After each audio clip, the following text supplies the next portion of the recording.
Je vous présente aujourd'hui un tout petit cas clinique, le cas numéro 15 dans la série de cas cliniques sur notre site. Celui-là, ce cas-ci sera en format vidéo au lieu de présentation sans audio. C'est un tout petit cas de 1 à 2 minutes seulement. Alors, on va commencer. Donc, c'est un garçon de 15 ans qui se présente à l'urgence avec une histoire de douleur abdominale, surtout en inférieur, depuis 2 jours.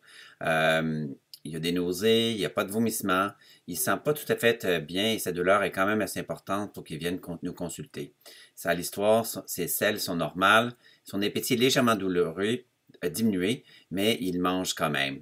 Il n'y a vraiment rien d'autre à l'histoire, sauf cette douleur qui migre vers en bas, vers la droite depuis 2 jours.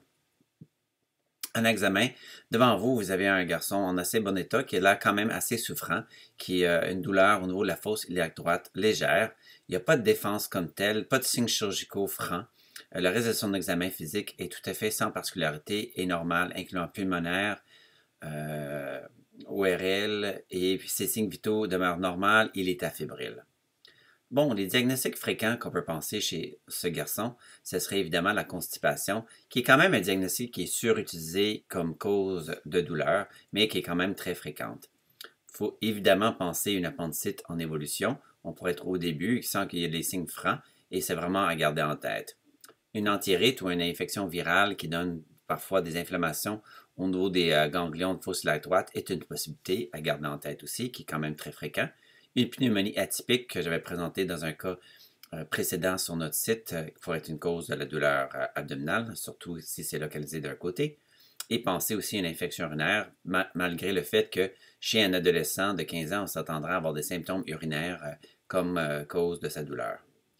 Donc, l'évolution à l'urgence cette journée-là fut que le patient se méritait quand même une consultation en chirurgie, vu que sa douleur était quand même assez importante. Il y a un mini bilan sanguin, une forme sanguine qui est normale, une plaque simple qui était faite qui était normale, une radiographie pulmonaire aussi, et une analyse d'urine qui est complètement normale, sans hématurie ou rien. Suite à sa légère réponse à l'acétaminophène et ce bilan normal, le patient a eu congé avec conseil de retour si détérioration ou persistance de la douleur. Malheureusement, le patient a reconsulté le lendemain. Et puis, il nous a dit d'avoir omis une information la veille, par gêne. C'était un ado vraiment gêné et qui a décidé de ne pas nous dire une information extrêmement importante. Cette information importante était qu'il avait une légère douleur au bout des testicules. Et à cause de l'endroit, le patient avait un gêne de nous dire cette information-là. Évidemment, maintenant, ajouté à notre diagnostic différentiel que nous n'avons pas fait précédemment, il va falloir penser à une torsion testiculaire. On procède maintenant à examiner l'enfant, qui est maintenant effectivement une douleur au niveau du testicule droit important. Le testicule est enflé, rouge, douloureux. Il y a un crémestarien qui est négatif. Donc, malgré que cet enfant est présenté à l'urgence et a mérité une consultation en chirurgie, il n'y a personne qui a fait un examen physique complet au niveau des organes génitaux. Le patient a par la suite évolué vers une salle d'opération.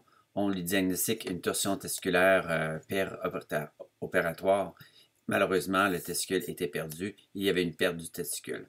Fort probablement, même si on l'avait opéré la veille, le testicule probablement serait perdu, vu la persistance des symptômes qui avait duré plus de 48 heures. Normalement, pour sauver le testicule, c'est entre 6 et 12 heures qui est le point critique pour sauver le testicule. Donc, probablement, l'évolution finale, il n'y aura pas eu de grands changements. Par contre, il y a eu quand même un délai de diagnostic parce que nous avons omis de faire quelque chose lors de la première visite. Et voici, c'est ça le point à retenir. Toujours vérifier les organes génitaux chez un garçon avec douleur abdominale, car ça pourrait être la cause de la douleur. Je vous remercie beaucoup de votre attention.